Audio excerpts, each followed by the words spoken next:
Do I know the real Yusuf? I don't think so. Does Simi? Yeah. How many people know the real Yusuf? Ooh, I don't even know. To be honest, if you want me to be as open, I don't know if I know myself.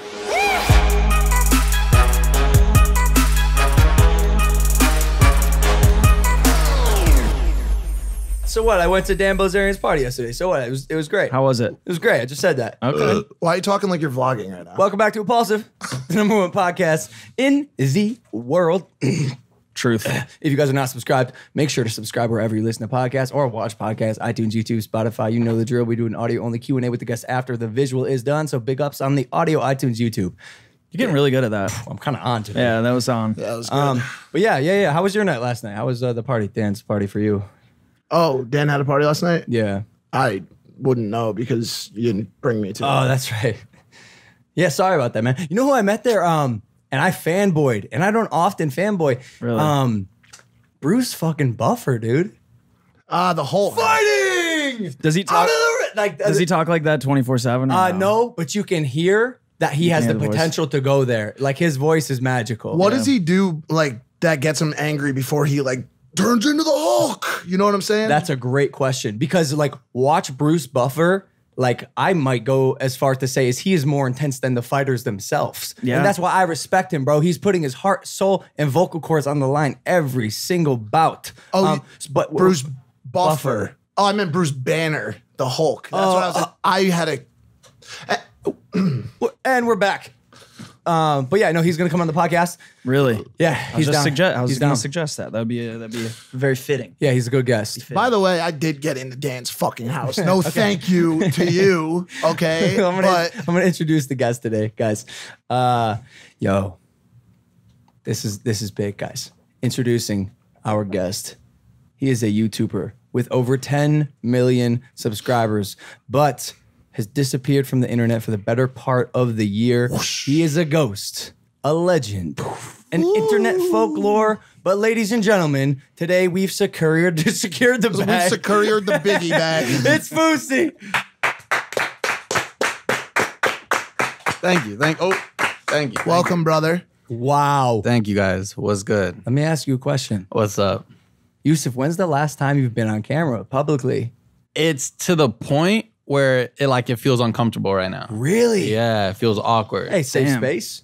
Nothing to Safe worry about space. here on the Nothing to number worry one about. podcast in the world. We're all friends. It's different, you know? The podcast or being on camera? Just being on camera, just being in that environment, being Really? like, you know, even when like I've been like at Alex's house when Alex pulls out his vlog camera and it comes on me, I become shell shocked. No, like, no yeah, way. I have like this like fear of it now. Why do you think that is?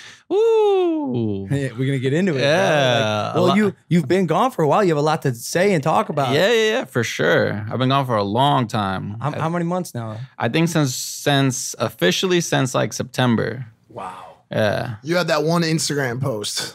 That one Instagram post. Yeah. That's it, right? That's it. 'Cause Yeah. And that one was hard to do as well. Yeah. That one was really And that was hard. just a picture. Yeah. But it had some really meaningful caption. Yeah. Yeah.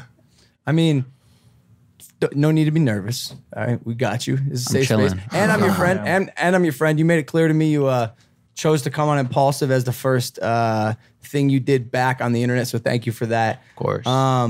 But yeah, man, where have you been? What have you been doing? Ooh, man, it's weird because I literally haven't spoken about it since like, you know, I left. Yeah. So the whole incident in, you know, July happened, which should have been like a little minor step back into my life, but I made it into like this major catastrophe. Is that the July 15th? The July 15th event. it. Like I made that like on the outside looking in, it's like, you know, YouTube world, things happen, you move on. I latched onto it. I kept it on my shoulders, walking as if it still happened yesterday. Like I never allowed myself to get past it. And then after that, I did I gave away my YouTube channels. Yep. I saw that. Yeah. To other creators, yeah? Dumb decision number one. Yep. Did you have those back or no? So one of them is gone. Which one? How many subs did it have? So I had Fousey'S, I had Fousey, I had Dose of Fousey. Damn. And Dose of Fousey I gave to my good friend Ali. Okay. And Fousey I gave to another friend of mine. And then Fousey'S I decided to give to the people. Like I was gonna give it to the world. So everyone has the password. Essentially they were gonna send in their videos and it was gonna get uploaded and then they were gonna get featured and it was gonna be like a YouTube within a YouTube. Yeah. But wouldn't that just be like a bunch of shitty videos compiled together? Well, at the time, I wanted to just like, because I was just out of like, I don't care about this. I don't care about it. I'm just gonna give away everything to everyone. So I wanted people to get a shot at it, and they loved it. They loved it at first, but really early on with that, the question of, well, where's the money going to? And then I was already off social media. I didn't want to go on and explain, look, these videos are making like $5.99 like per pop. Like they're not getting. Were you removed from Google's preferred program? Oh, I've been removed for a long Hey, same by the time. way. No problem. We're still doing it. I think we're not poor yet, huh? Poor? It depends on like what your definition. In my poor heart, is. I think I'm. You're rich in your soul. Oh, thanks, Mike. I don't really know how else to put it at this point. We can't even fucking eat, dude. Yeah, we're poor. Yeah, we're fucking poor. Please take me back, YouTube. I love you. But yeah, man, that July 15th event, I want to give it some context before we just blow over it. But I do want to shout out my boy Ali because through all my turmoil and everything, he tried the channel. He wasn't able to make it work. And he was like, yo, this just isn't for me. And he was like, if you want it, you can have it back. So me at the time I was in where I felt like I don't have my socials anymore. I don't have YouTube. I don't want to start over. That was like a saving grace that recently happened. So that was nice. Shouts Ali. Yeah. So who has the account with 10 million subscribers? I have that now. That's yours. Yeah, but it's like voodoo. I like stay out of that one. For now. For now, yeah. You're gonna start feeling better on camera. Like it's not like you went through something and now all of a sudden for the rest of your life you feel this way on camera. It's like, yo, you're back on the court after you broke your arm, bro. You know what I'm saying? And you're learning to throw that shot up again. I feel you. Bro, you're a natural. I've heard that from a lot of people. Like the last 7 months, like I said, like I went to Bali. I thought I was gonna leave the country for 3 years. Like we can get into that when you get into that. Yeah, but you were going for it. I was going for it. So I took a leap. No, you did, bro. Yeah. And I admire it, but I'm also happy to have you back here. Yeah, thank you. Maybe and hopefully this can be like a stepping stone for you to start coming back, bro. Because a lot of people love you and miss you. You call yourself the king. When's the king coming back, bro? See, I don't know about that no more either. You know, shit. Yeah, the major thing that I think that I took like from all of this, I got humbled. And I'm not just saying that like I'm humble. I don't but no, like I got humbled and my life got put into a place and into a perspective where I saw things differently. Like what I look at that event as is my ego shattering. Like the ideology of who I was, what I was capable of, what I needed people to see me as. Like I think that was a huge thing of it. That just was gone. So the king is back, all this stuff. I'm off that. What was your intent? What was put yourself in the mindset of July 15th, and what were you trying to get people to quote unquote see you as? That I think that event was a culmination of the year of absence that I took when I moved to my parents' house in Jersey. I moved to my parents' house. I had already I started a new channel. I gained that to 1 million subs, and that was more of an ego thing to see like, yo, I could still do it. But I wasn't being me. I wasn't doing me. I was just doing it for the numbers. Yeah. So when I finally got an opportunity, I was on tour, and something I should say, which is what started it, 2 months prior to that event, I got off of my medications and I jumped on Adderall. And it was like my saving grace. Like Adderall? Adderall. How come? Because a homie of mine gave me a pill. I tried it and I was like, whoa. Like I'm a shy guy in real life, right? But this gave me something, and I'm not condoning it or anything. Obviously, it's what led up to this, but it gave me something I never had. I was talkative. I was thinking big. I had ideas, but it got more grandiose as it went on. Yeah. So by the time that event came, it was just like an explosion. Like it was just like it was a train wreck waiting to happen. What were you taking before the Adderall? I've been on a bunch of stuff, man. I was taking Lexapro, like Kanye says. You don't want to see a dude off his Lexapro. And I was taking mood stabilizer. Okay. So I've taken a bunch, and then when I tried the Adderall, I was like, I don't need this stuff no more. So you cold turkeyed off both of those? I cold turkey. Yeah, that's a disaster. How come? It made me feel that good. How come you went cold turkey? How come you stopped taking your medication? Because legit, when I took the Adderall, I felt like I didn't need it no more. So you replaced it essentially. Yeah. And I was like, I'm good. And it was a slow build. So I was like, I have an idea for a book. It's gonna make $3 million. And then that was my first idea. I go on tour in Australia. And then I was like, it just started little by little. These ideas just started getting bigger and bigger and bigger. And if I dissected the whole situation, how it happened, the energies that I had around me and everything that happened, it just became this huge influx of, I'm going to do an event that has more eyes on it than the president has on this country. I'm going to change the world with a speech I'm going to give at the end of the event. Like, it just became like this huge, like, explosion. Yeah. Is it accurate to say that you were plagued by overambition? Oh, 100%. This is something that should have taken years for somebody to, not years, it should have taken somebody a long time to sit down. Hey, I have an idea for this an event. This is how it could go. A team of people. Yeah, like a team of people. Yeah, I did everything essentially like by myself on Adderall like crazy in 7 days. Was the event ever something outside of yourself? Like, did you want to make the event for the world, or was it always something for you? There was good intention behind it because of how much I was doing behind the scenes of, look, and the one thing that I want to, what I always focus on when I'm trying to sleep at night, and this is one thing that's haunting because of how everything turned out, is before the event ended the way that it did, it ended in a bomb threat. Mm-hmm. There were people who used to hate me on stage congratulating me. Keem was on stage texting me saying, like, "You looks like you pulled this off," waving to the camera, smiling, saying you did good. I'm in my hotel room like, I did it. I got everybody who usually hates each other, dramas and everything in one place. They're about to have a good night. It's about to be fun. There's fans who are about to enjoy this. It was a good thing. And then it just took a turn to the worst and everything just went 180. And so what it was, and so basically it was this bomb threat that was the kind of the kill shot for the event. I mean, was there any, like, what was your misstep in the process? My misstep was the whole process. Yeah. My misstep was, instead of when I was in Australia doing a tour with Adam Saleh, instead of just staying there and then flying back to New Jersey and waiting for the next leg of the tour, having an idea of like, yo, this wasn't big enough. I'm going to go to LA. I'm going to get a venue. I'm going to sell this many tickets. I'm going to do the show and I'm going to show everybody the king is back. Yeah. Like, it was an ego-filled just...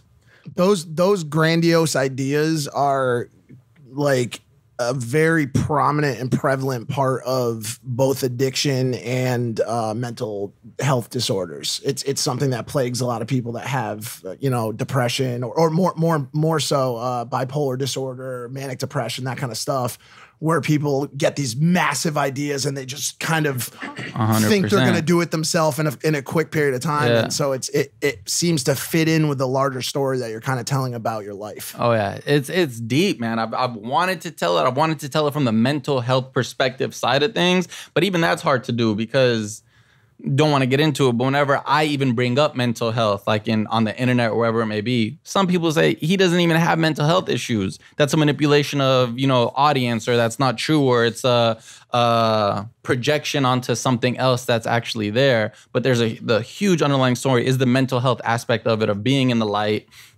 doing that stuff, and then getting the ideas as it happens. Those people are doing a disservice to the conversation that they can't even begin to understand. I mean, when you have someone stepping out into the spotlight to talk about mental health issues and then going as far as saying that they're lying about those and discounting or taking away the credibility of that conversation is quite literally disgusting. And listen, I get it. We've had conversations in the past about people that make up mental health issues for like clout or whatever, because it's kind of like an ongoing conversation. They might even use it for sympathy, whatever. But you have to be very careful when you talk to somebody or when you go to say this person's lying about their mental health problems. That's a big thing to say to somebody. Mental health in this country is actually a big thing that I, in the past, with my grandiose ideas, would have been like, I want to tackle this and I want to fix this. But me trying to get help when I came back from Bali and trying to get help, mentally was one of the hardest and scariest things that I've ever done. And it made me realize, like, if somebody wasn't as privileged as I have to be able to go to these therapists, to be able to go get these medications, to be able to seek help, what are you supposed to do? There was a point when I first got back, I had lost all my weight. I looked frail. I was full of stress. Everyone was making videos about me online. I was like shell shocked. And I didn't know what I was supposed to do. So I straight up had to look at my parents in the face and be like, take me to the hospital. Like, I need to go to the hospital. They take you to the hospital. You wait for intake forms. You do all these things. They sit you on a bed. And it's just to keep you safe from not harming yourself, but it's not doing anything in terms of getting you better. And you sit there, you waited hours, and then you get a bill in the mail for $5,000. And it's like, well, what did that do? Was there a specific moment other than, you know, kind of like a long-term weight loss or like just like those overall feelings? Was there a point where you were like, yo, I have to go inpatient? Like, were you scared that you were gonna die, that you were gonna do something to yourself? I told my parents I wouldn't take it that deep because they don't like how much I've, you know, opened up about stuff. But there was. It got really bad. And the worst part about it was when I went to Bali and I had disconnected myself from social media, I had made the conscious choice, and this is what tore me up. And your brother actually, I'll tell you how it relates to it. I made the conscious choice to not reply or say anything to anybody who says anything about me. So at that time and over the last months, there have been people really close to me who have posted stuff about me. Like stuff, even if it's not true, just stuff about me. But in Bali, my mind went on a cycle of, do I reply? How do I reply? What channel will I do it on? What would I say? And when I chose not to say anything, it was like a clasp went on my throat and just choked me out. And I felt like I didn't have anything anymore. People could say whatever they wanted about me and I would have to just accept it. And that broke me. And the reason I brought up your brother is because I barely go on social media, but I saw a tweet of his that said, should I go public and expose this person and hurt my brand, or should I stay quiet and hurt myself? And I was like, if only he knew. Not if only he knew, but I related to myself of how much stuff I've held in for so long when I made that decision and still hold on to this day of having to just sit on it and be like, that's a choice you made, because it's all a choice. So obviously, like, I was following, and when all of this stuff was going down, and you would do your occasional post in Bali, I think it was, you were like on a mountain for one of them. And it was very clear that you were going through something. Yeah. And I found it disgusting that our fellow content creators were making content disdaining you and your mentality and thought process and your mental health issues, because you were at a point that I considered unstable. And I want to encourage people in the YouTube community to think about what you say before you do it or post it, because, I mean, like you said, man, it had an effect on you. And like, luckily you're still here with us. Yeah. Because how many times is this happening on a much more micro scale, where, like you said, like, what do you do if you're going through the things you're going through and you don't have access to some of the best therapists in the world or the best clinics in the world? Did you find an answer to that question?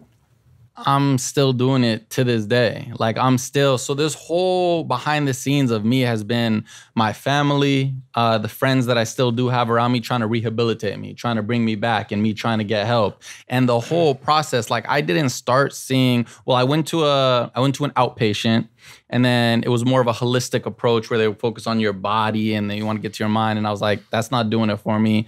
I went to a therapist in New Jersey. I went to a therapist in Los Angeles. And then finally, I just stopped seeing the therapist because I was like, it wasn't doing anything for me. But I got to a point where I was like, everything begins within. Like, no matter how much medications I take, no matter how much help I seek, no matter who I reach, until I internally tell myself, like, yo, you got to do this for you. You got to start getting better. You got to fix your mental approach. It's never going to change. So I'm still in that process now. Like, me coming here is such, like, if you want to look at wins, I've had to look at my small wins. Me going to the gym was like a victory in my life because of how much I wasn't doing and how much I was struggling. Me, calling a friend back or texting somebody or doing something. So me being on here, right here, this is like the Super Bowl. Let's go, champ. It's like the Super Bowl right here. That's awesome, dude. So thank you for the opportunity of having me on Thanks here. for coming, bro. I know I jumped right into it and I was like, it's good. No, it's good, bro. It's good. Did you have trauma earlier in your life that may have contributed to this? Or would you say that in a lot of ways, the internet and the social environment and the YouTube culture kind of cultivated this in you? I mean, was there stuff that already existed prior? Trauma, stuff like that, or it started. So when I started YouTube, I was 21. I was at San Jose State University. And I knew that if I wanted to be an actor, which is why I started this whole thing in the first place, I was like, I needed to make my own way and my own approach. So I started YouTube at the most formative or formidable, whatever word you want to use, years of my life, my 20s. And me being a recluse as I am, who isolates himself, who doesn't know how to, like, I had a lot of issues in me within to start living in front of the camera and to the camera. I think it was that altered my entire 20s, because by the time I was 28, which was last year, and I was put into this event, that's all I had known, and that was where the problems had lied. Like, I didn't, like, when I lost YouTube and I lost social media and everything, I, as a person, there was no person. Yeah. The only person who was the persona that I had, was Fousey, was the person who, when you watch a video, I don't know who in the world that guy is. Even my own vlogs. I just unprivated a ton of vlogs on Dose of Fousey. Wow. I don't know who that guy is. I don't remember those moments. I cringe at him because I'm like, I don't know that person because I never knew myself. I never got to know myself. I never got to understand myself, never got to build relationships because everything was built on a camera. Even if I'm hanging out with a girl, it's on a camera. Even if I'm around friends, it's on a camera. Like, it goes deep what it did. And then you have what you brought up of the negativity aspect to it. Somebody who's ready, like, as strong as he wanted to be and make himself believe and, like, curse and do all these, you know, expletive rants. Somebody who was weak-minded, getting attacked, that takes a toll. And it eventually took its large toll and exploded. Yeah, it's fun. It's funny that you talk about kind of having your most developmental years be in front of a camera, and kind of those years that you go through that you develop your character and who you are as a person, instead developing this persona that you create online. And, you know, obviously, I think a lot of people in this podcast studio, or a couple at least, can relate to that. And I start to think, like, this is a new story that's happening quite a bit nowadays. Absolutely.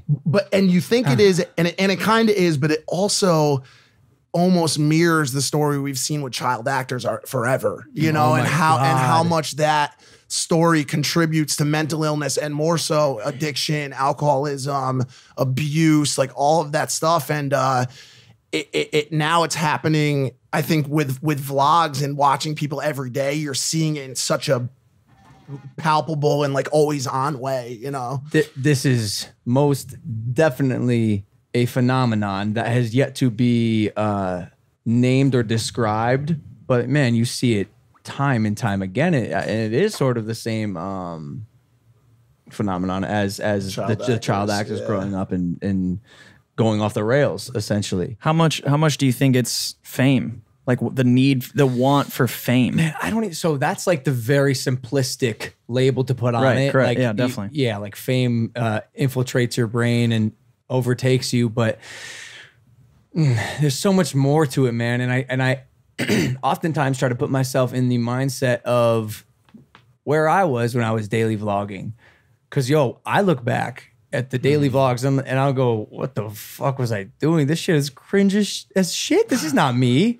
That wasn't even me at that age. I wasn't even totally like an age maturity thing. It was 100% a persona that I thought people would like. And lucky for me, I was right. But also 2 years of my life, I was growing up as this new human being that I found. And then now, when I got slapped in the face by myself, I had to go back and grow up as Logan.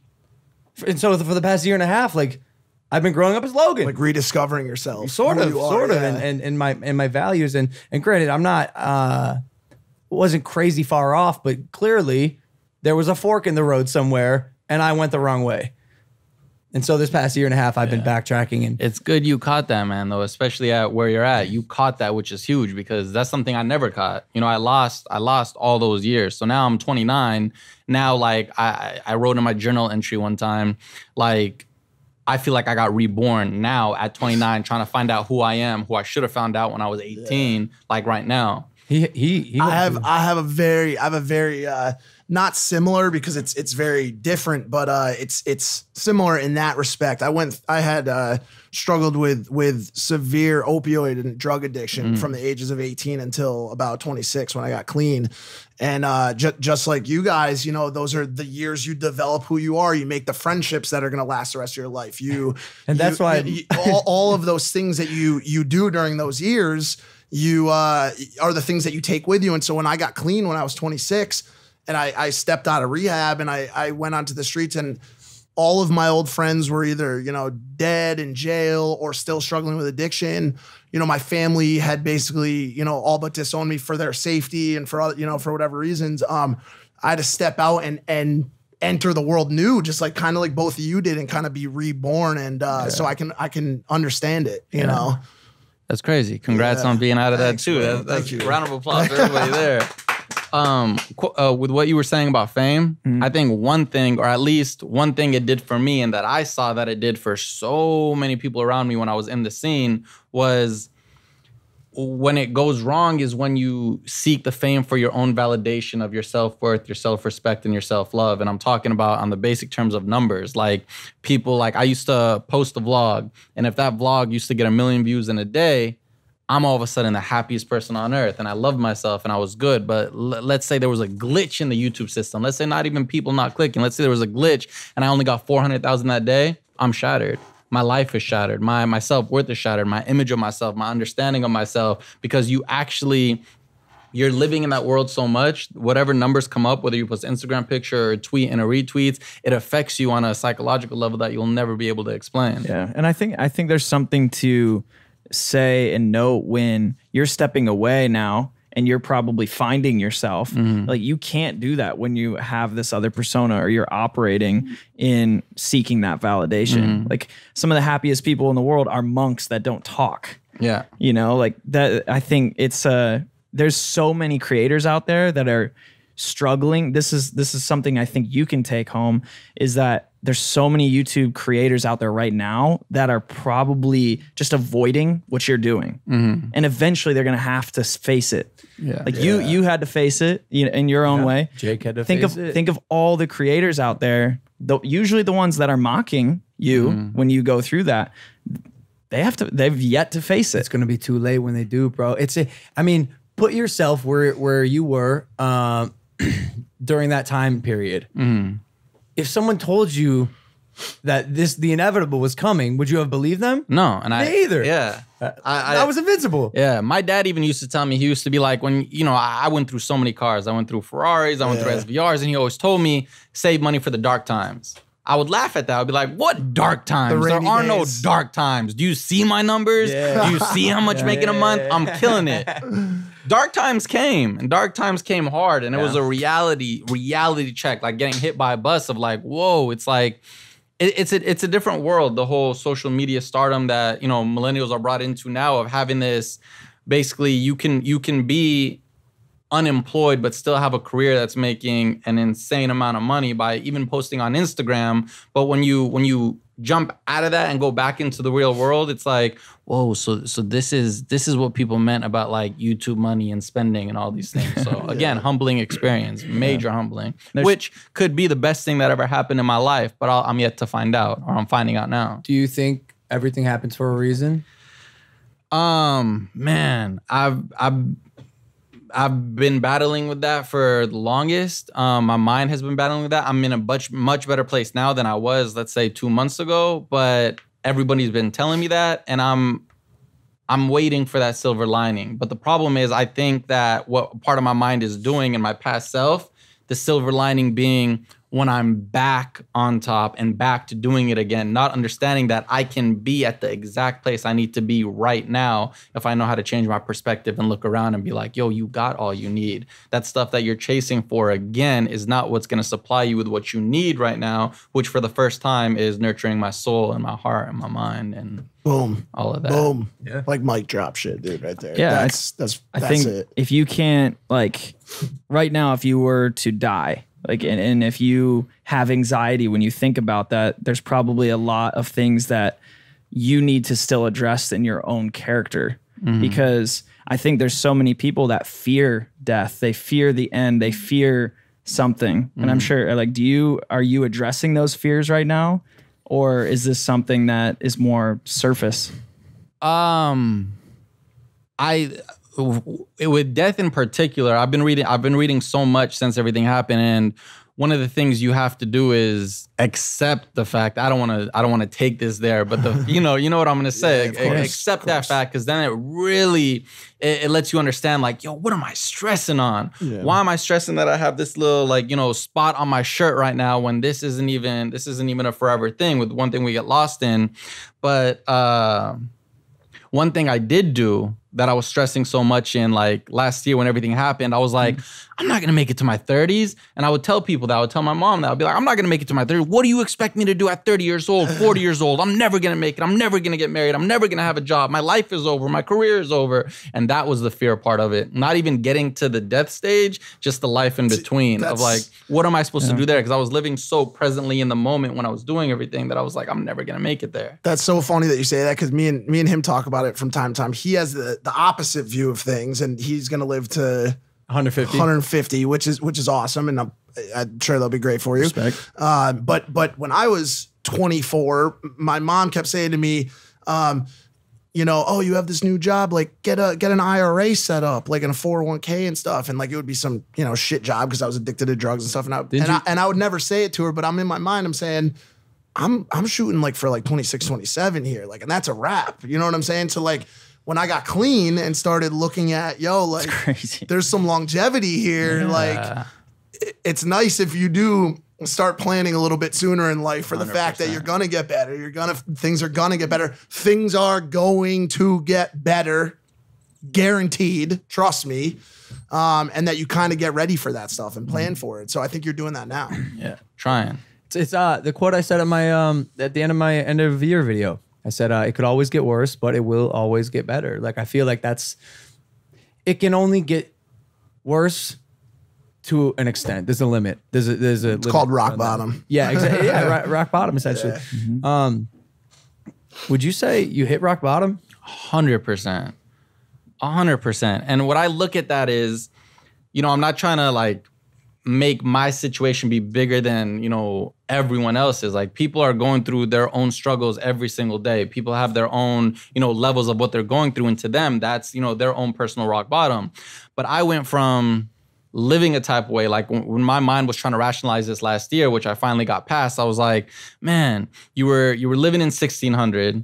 I was paying stupidly $13,500 a month for that penthouse. For that penthouse that I isolated myself in, and like, I don't know if people know this, but Logan was like down the hall from me. I wouldn't even go knock on Logan's door. I wouldn't knock on Rudy's door. I wouldn't knock on Alex's door. I did, but nobody else. I would isolate myself in there. But I went from living there, starring in Hollywood movies, having the YouTube subscribers, traveling, doing all this stuff, to in an instant, my life getting switched 180, selling all my cars, not knowing what I'm doing for my life or my future, having to have a conversation with my parents saying, yo, I might have to sell our house that I bought you guys because financially I don't know if I can, afford it, going through my depression, going through my anxiety, going through the, I don't want to use this word and people say anything, but PTSD from the traumatic experiences that happened in July, like having my nightmares and going through all that. That was my rock bottom. My rock bottom was having no will to live anymore and being like, my life is over. I don't have anything anymore. I don't know how to restart. How much help has Simi been, your girlfriend, throughout all this? If any, I don't know. No, she. What's that like? She's amazing. She's one of those people who, how, like, I would assume you guys are going to be lifelong friends. I would also assume that. Yeah. Wait, no, let's not do that. Mike's going to fuck something up, dude. I know. You smell it? Yeah. Be serious. Don't say that. Don't joke about that. No, I'm not. But she's... Oh, I'm not joking. You're going to fuck something up. Why would you say that? I cut out of here. Nah, that's all right. That happens. She's...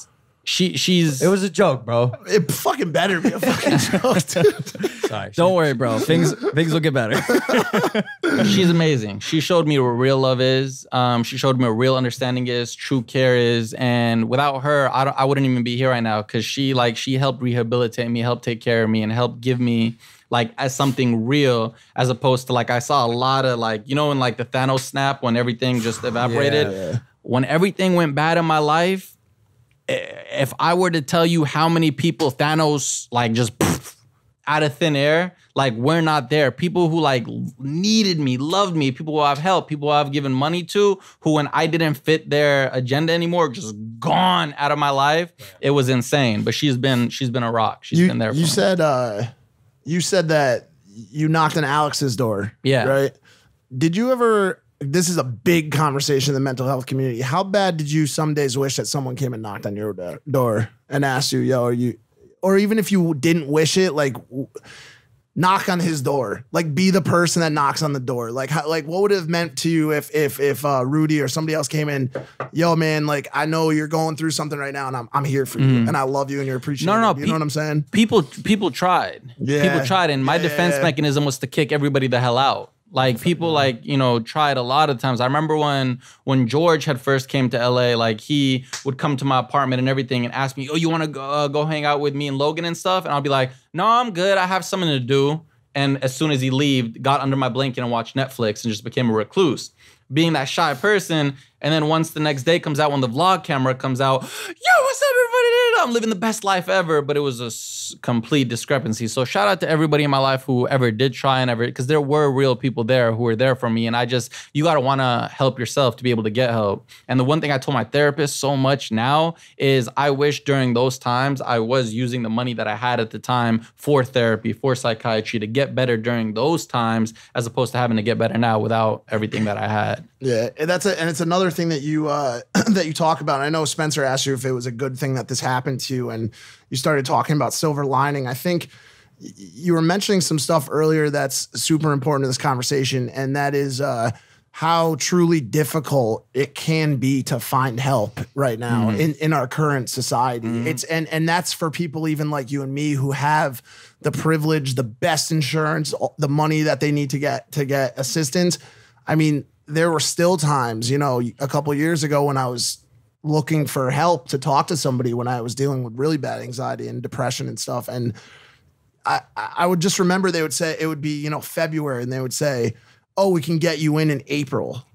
And I would say, I can't go to work today. Yeah. Like I don't feel okay. You know what I'm saying? And there's always like, oh, well, if you need really bad help, like severe help, you can go to the hospital. But like, people don't want to shut down their life to have a mental health emergency. Yeah. Okay. And so like, plus a hospital is only going to give you a pill, something to just extend it, or strap you down to something. And so like my point on it, I guess, is just the silver lining in a way might be you being a proactive part of the conversation to change that, because you have big channels and a lot of people who fuck with you. You know what I'm saying? And so I don't know, just throwing that out there. I don't think it has to be, but you seem to take a interest in it. You know what I'm saying? Do you think you've spent enough time away?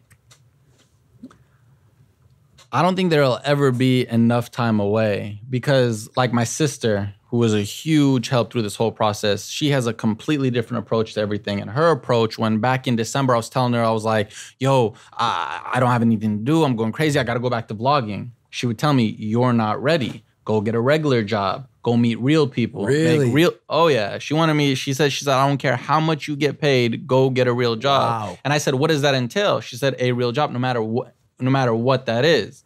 She wanted me to get a real job, meet real people, meet real friends, write a book in the process that I've been talking about for ages about everything. And then finally, when I get to that point, come out in a creative way that I'm comfortable with. But then I don't know if that time will ever come where, you know, this leads you to that thing. Whenever I listen to motivation now, it's about taking that first step. Well, how do you know when you're ready for that first step to do it again? Because what she fears is that I jump back into it and then I'm on drama alert the first day, and my weak mind, boom, I'm knocked out. I'm on the ground, and I'm like, I couldn't handle that. You know, I just... Fuck drama alert. Fuck all the bullshit. By the way, YouTube drama review sites. What, like... Why does that affect you? Man, I stood up to fight against that since 2016, and that's when I got empty people. But they have no heart. But look, man, when I'm telling you, like, I'm not getting back into that war because there's no way I can fight that. I tried fighting that war on my own in 2016, and I got absolutely rocked. Here's the problem. Rocked. It's not a war. Yeah. Yusuf, there's no war. It's just people talking. Well, this is so what if you're true. on the internet nowadays? No matter who you are, you're gonna get fucking toasted. Yep. No matter who you are.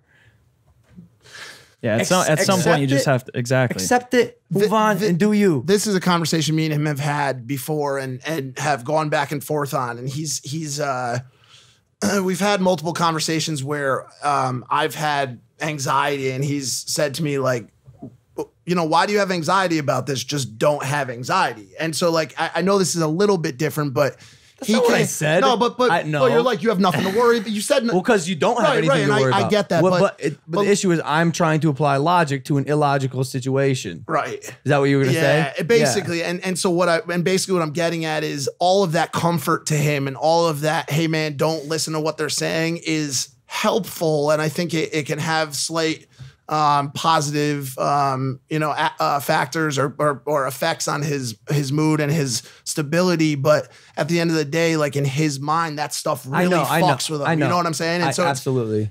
No, but you are right. You're right, and the problem with mental illness is he knows you're right, but that still doesn't comfort him enough to just say they're you know what I'm saying, that they're just words. Yeah, I wish I was able to just look past it. And I don't know why it affected me as bad as it did in my career and life. And I think it was because I was never my real self.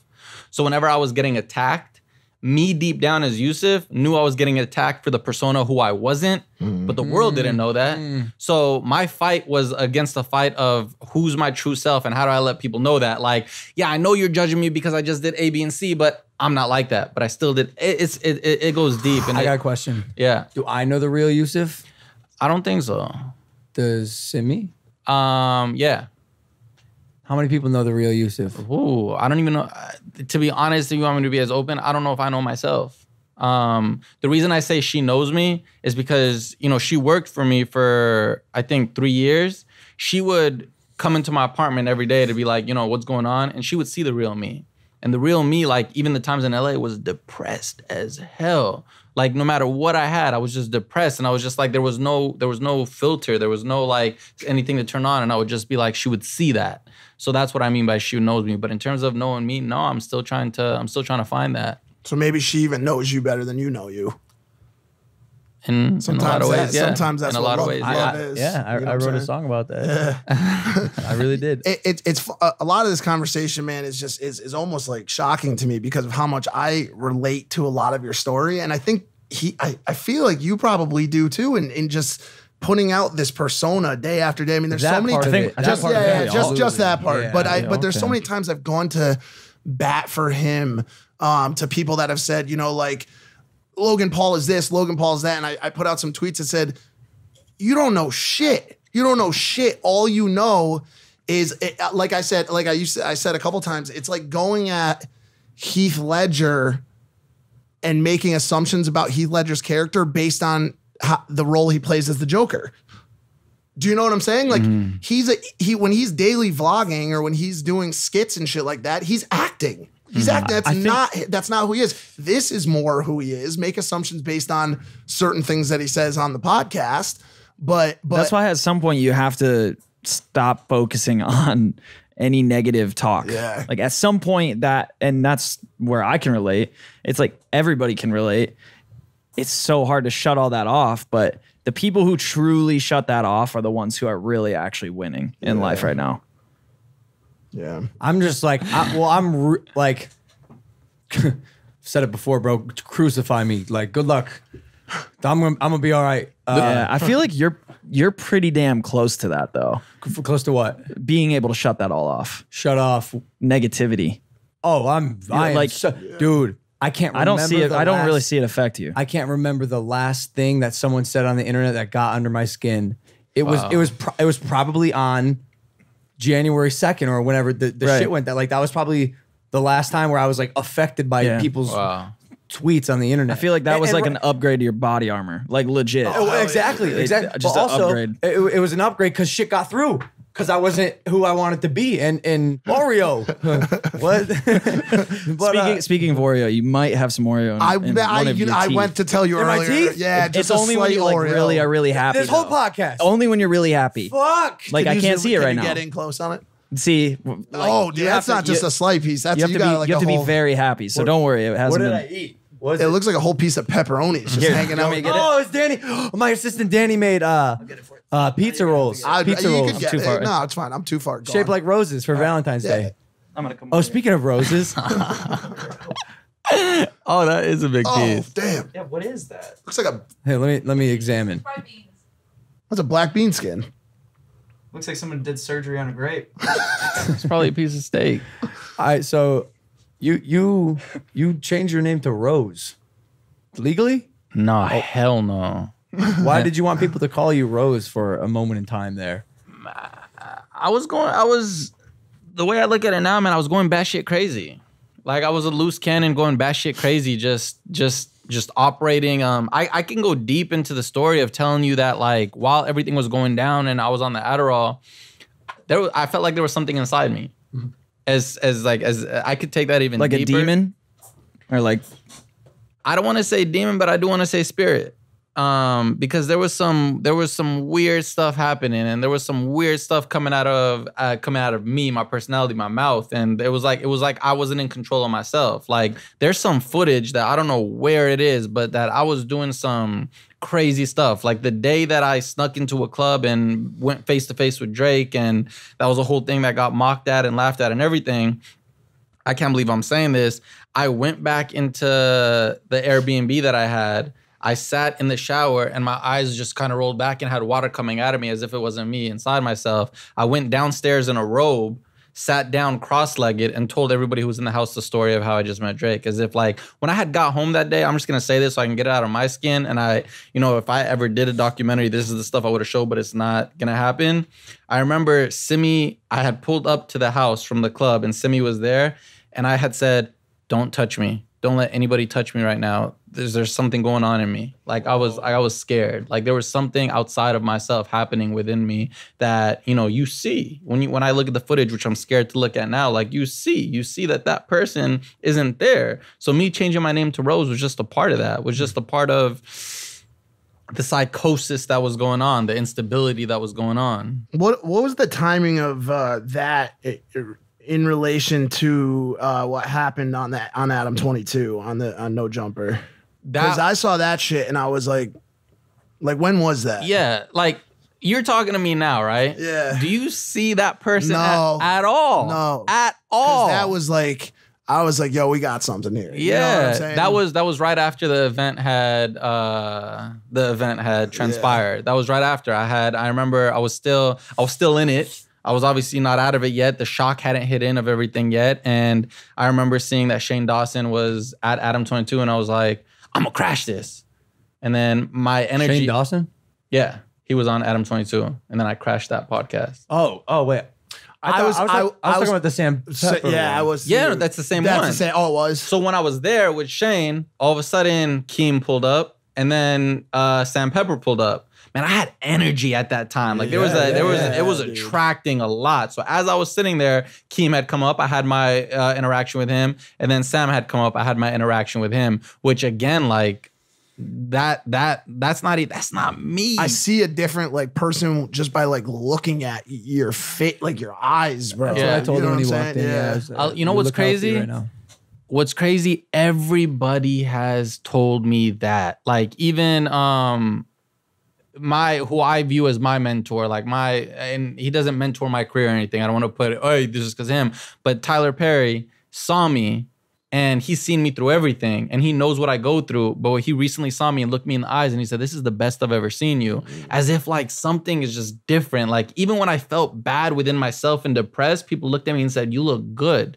As if like that bad that I'm feeling is just the aftershock of all the bad that left me. Yeah. So, yeah. Do you think it's like, are you still taking anything that's helping you, or have you come completely clean from any of of the medications you were on? Yeah, if you want to talk. Yeah, I know that's personal. No, I take medications. Yeah. I take medications and the right medications, and I monitor how I feel. Like in the past, I would just take whatever and not even monitor how I am. But now I'm aware of, I don't like this medication, because I am a believer in medications. I do believe in mental instability. I do believe in our chemicals being imbalanced. And sometimes you just need something to level you out and put you better, because I know myself when I was off medications and I know myself now. And you just feel, there's a misconception with medication, but it makes you feel normal.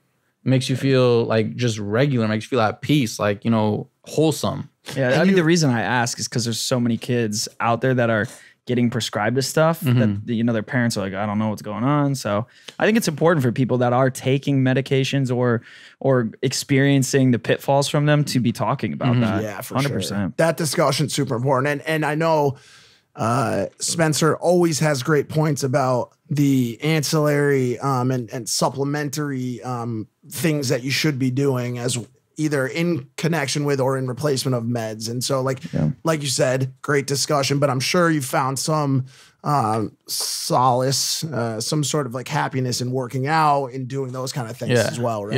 Yeah. Hey man, I really want to thank you. I'm not ending it here, but I just want to take a moment to thank you for opening up and being brave, and letting you know that we really appreciate hearing you and talking to you. And I really mean that, because the things you're saying are I can assume probably not easy to say. And I want you to know that we definitely appreciate it. Thank you. And how massively I've just started to realize this after being on the podcast for a little bit and talking a little bit more about it on my own socials, how massively impactful just this conversation is. Not you leaving here and doing some sort of fundraiser or leading some sort of legislation, stuff in Congress.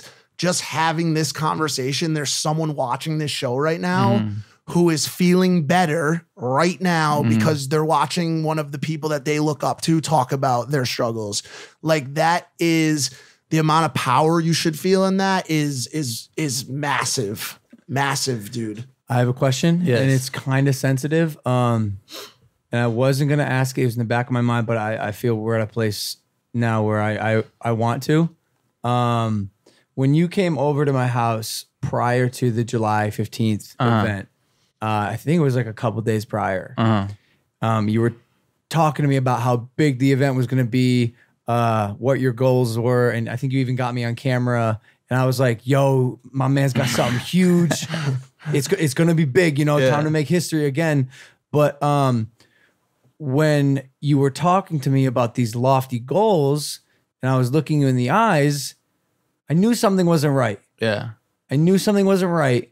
And I'm ashamed to say I didn't speak up. I made the video hyping up the thing, and I didn't tell you how I really felt about your current condition. And the question is, what should I have done? What could I have done, if anything? Because you're coming in here with this huge energy and you're so excited about something. And in my mind, not to be offensive, but I was like, this is not right here. Something's not right. And I didn't say anything.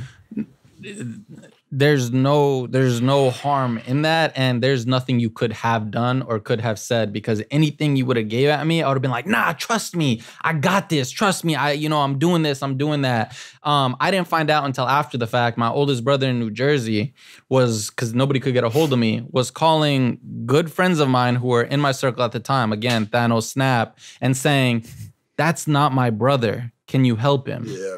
Can you help him? That's not my brother. My dad ended up flying down just to have to look me in the eye. And I was even able to convince him that I was okay. Wow. I was able to convince everybody around me that I was okay because I thought I had it that much. Because I take extreme pride in being candid and honest with people, especially in this house. I believe it's the only and quickest way to get things done, to make actual progress, 100%. Especially with him, because we have this fucking really crazy open relationship. Yep. If we're fed up with each other on one thing, we say it, no harm, no foul, in and out, and it works.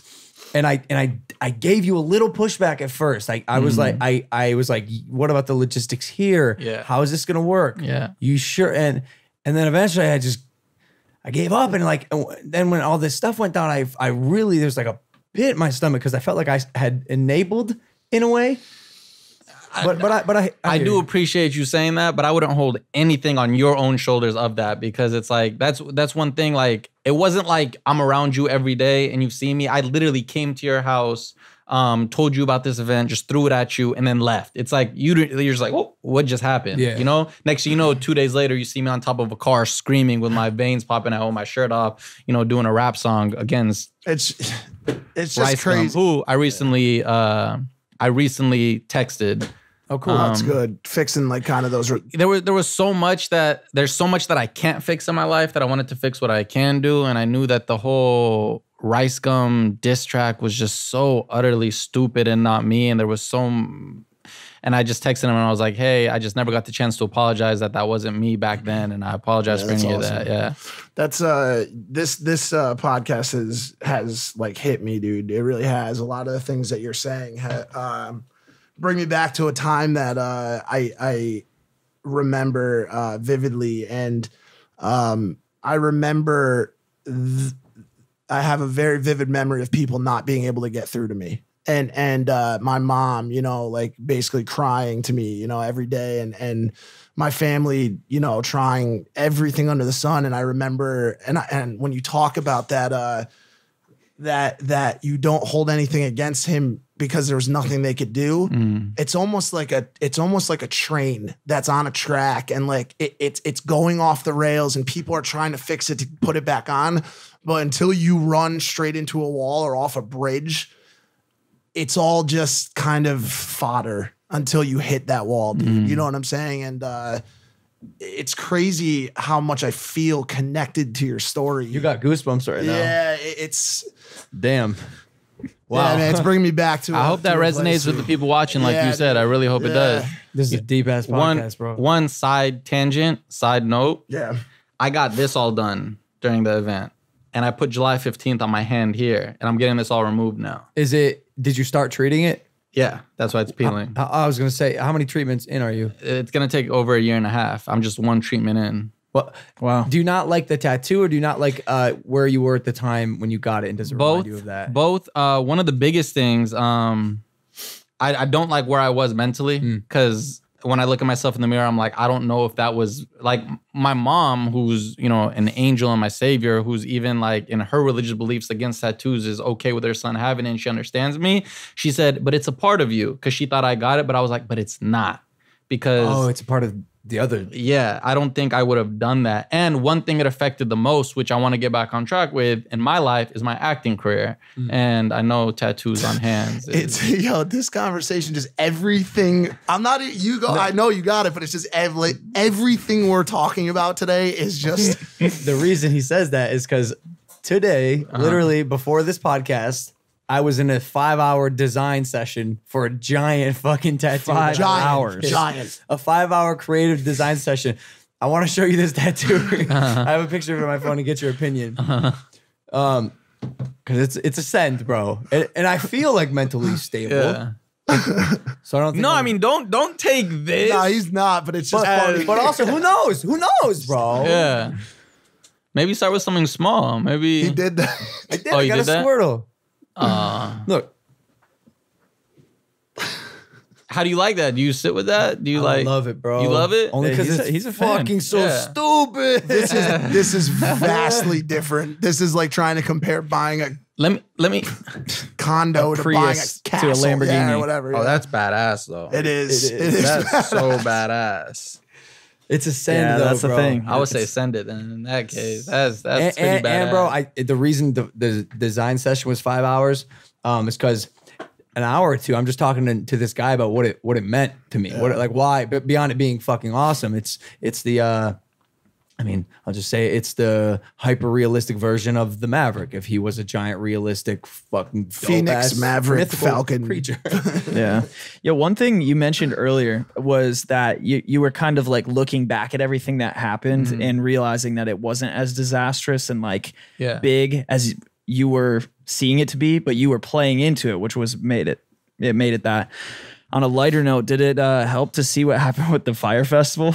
Like, you're not in prison. You know, it's not that disastrous, to be honest. loved watching that. And I actually related to that a lot because I was like, damn, like I had a stupid idea like that and, you know, tried it on, but it could have been much. Let's not call the idea stupid. No, let's call the execution. The execution. The execution. Idea is great, phenomenal, but the execution. But that makes what you did like, it's like, dude, nothing. I know. It really is. Like my mom would beg me, like you said, your mom, and she was like, Yusuf, you didn't hurt anybody. Yeah. You didn't affect anybody. There's no allegations against you. You know, there's all just this hearsay of he's this person.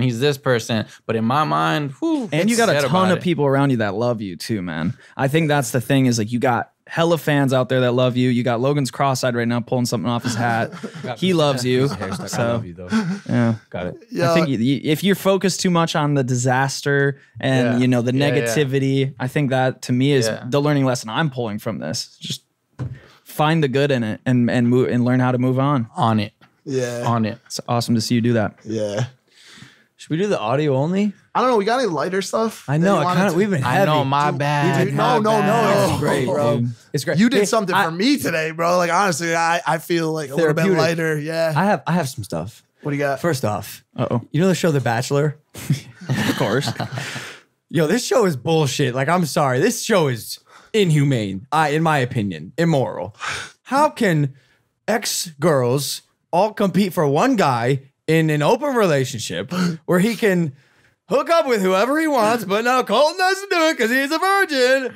Okay, he can still get hand jobs. And life, as we know, is a dry hand job. Yeah. How many bachelors have made it? Like with their couple after the show's over. Do you know that, or should I look it up? Angel, do you know? Danny, do you know? I wouldn't know. I don't watch. There's definitely a couple, but and also the worst girls to ask. Like you guys definitely don't watch. Care about that shit at all. But it's funny that you say that too because it's 20 girls all fight. What is it? 20 girls all fighting for a guy that does the exact same thing that girls say they don't want. I know, bro. Like hooking up with other guys or girls, like all this shit. I saw this. What? Are you ready for this? Yeah. Are you actually ready? A fact check? What the? Yeah. Though The Bachelor has been airing for 22 seasons now since 2002, only one couple from the show is still together. Who is it? That's less than a 5% success rate. It's like I'm gonna look this up. Well, the only reason they stay together, there's like a stipulation that says after the show gets done airing, you have to stay together for X number of months. Yeah. What? You have to. Yeah. So they could be broken up behind the scenes already, and it's no offense, but do normal people go on The Bachelor expecting to find love? Yo. Even if the Bachelor's a virgin. No. Me and him just got asked. Me and him just got pitched on a real Bachelors of Beverly Hills type like shit, like centered around me and him, like dating, but it probably like wouldn't. all this It probably stuff. wouldn't. It wouldn't be for marriage. It would just be like for like a quick fuck. I like a quick fuck. Yeah, or just like some dates, maybe a trip to Mastro's for some butter cake, whatever. Oh my god, it's so good. I'd watch that. You do. I'd watch that 100%. Oh, it'd be hilarious. Yeah, that's an easy. It'd be sell. hilarious. That's an easy sell. Anyways, man, Bachelor, man. I saw this girl break down in a like Instagram clip, and Colton's like, yeah, like you're not the one for me, and she's like, what? And it's just horrible. Anyways, by the way, thank you to the sponsors, Maverick by Logan Paul. They have been so good to us. They really are. Well, they're just great, dude. They have been so good to us, man. That's why you keep relationship with brand teams, bro. Yeah, true. Have you been up to date with any internet drama bullshit? You watching content? Not at all. Zero. Not at all. How's that feel? It's liberating. You're free from it, but mine has been out of fear. I just don't like seeing anything. I could be in a random video in a comment section and see something about me and it triggers me, but no, I haven't. But what's going on? A lot. We got a couple things. What's going on? You in any drama? Yeah, what's going on? No, I'm not. Why don't you, like I say, do you want to just dive? Like, I feel like we skirt something. Do you want to just dive into this might be shit? the one to dive. Well, yeah, let's do it. Right, just to say it here on Impaulsive, the number one podcast in the world. Yeah. Now, why don't you say it? All right. So, So anyway, so there were some rumors about a relationship that was going on between my friend LP and a member of Mike's Logan's CFM, which is I'm sorry, CRM, Chief Relationship Manager. So there was this relationship between him and a member of David Dobrik's vlog squad, a girl by the name of Corinna Kopp, but also use the word relationship lightly. They were hanging out a decent amount, and all the great aspects were there. And she was here hanging out, and she brought her dogs and shit, whatever. She's got one dog, Carl. And so they had a very amicable walk away situation. Logan had made a decision based on his CRM's advice, a little bit in a way. Oh shit, I don't want to say that I had you break up with somebody again, dude. I had a conversation with him that said, yo, listen, like, if you're not in it to win it with this girl, I have a feeling like she takes her feelings and her emotions pretty seriously, and I don't want to see her get hurt. It was the first time I literally I up down to Mike. I'm like, who are you? He goes, one thing I don't do anymore is fuck with people's hearts. And I go, wow, what have you become? It's the one thing I hate, like pursuits of love, bro, and cheating and stuff like that. It is painful in a way that I can't describe. And so like, I don't fuck with that stuff. So I said, yo, if you're not in it to win it, like give this girl, tell her, and so she'll walk away. And so she walked away, and we were still talking. We talked to her even yesterday. And I said, Corinna is going to talk to you. Like, she was such a sweetheart. We were FaceTiming her. So we go to Dan's he goes to Dan's. I'm there later, and we're having a good night. I leave Dan's last night, probably like 3:30. I'm with a group of people. And I get a text from Logan that there was a tweet that Corinna had said, at KSI, I'm in London with a heart. Bust down, Tatiana. And so he texts me. Get it, girl. And so he texts me, and he goes, "Oh, are you seeing this right now?" And I go, "Don't do anything. We'll address this in the morning." I had already favorited it, though. He favored it. Well, because here's why. She's a grown-ass woman. True. She can do whatever the fuck she wants. And go bust down, Tatiana. Go bust down, Tatiana. Get your clout. Run through the YouTubers. Like, do you? I'm not gonna try to stop her from doing that. So I go, don't address this. We'll talk about it in the morning. And let's let cool heads prevail on it. The second I said that to him, cool heads stopped prevailing. Mine, okay. And I said, you know what? Fuck this shit. That's my fucking boy, bro. And so I quote tweet it, and I go, this has to be the most petty shit I ever seen in my damn life. Seek help. Because that was some petty shit, Damn. Like, straight up. And it started to blow up, like retweets, favorites, all that shit. And the girl I was with was like, maybe you should delete that. And I was like, I'm deleting shit. That's my fucking boy. You don't fuck with him. All right, thanks, Mike. Is it still up? And no, so he texted me this morning, and he goes, hey man, saw what you did last night. Thanks. Love you. She deleted her tweet. So essentially your tweet looks ridiculous because it's leading to nothing now. And so I deleted it. But by that time, Keem had picked up on it, and all of the people that you don't listen to anymore had picked up on it. And then she texted me and said, clearly it was a joke. I must have missed the punchline because it wasn't very funny. Have you texted her? Has she texted you? No, I don't care. And I mean that. I have no ownership of her. She can do whatever she wants. Yeah. And again, bust down Tatiana, that's what you want to do. Go for it. Sheesh. But she's not it's not like a situation where, I mean, have you read the comments to the tweet? No, but I'm saying it's not like a situation where you're not the only one thinking this. Right. But it's not a situation where a guy and a girl break up, and then she goes and hits on some dude that you have a light relate. It's your mortal fucking enemy, bro. She did it. Who has a girlfriend, by the way. Yeah. Oh. Not ideal. Anyways, let's go to the audio only version of it. Can I say one thing before you go to audio? Oh, yes, please. Yeah, dude. One thing I want to say, and this is just sometimes, and this is going to be a cliche line, but I just read it recently.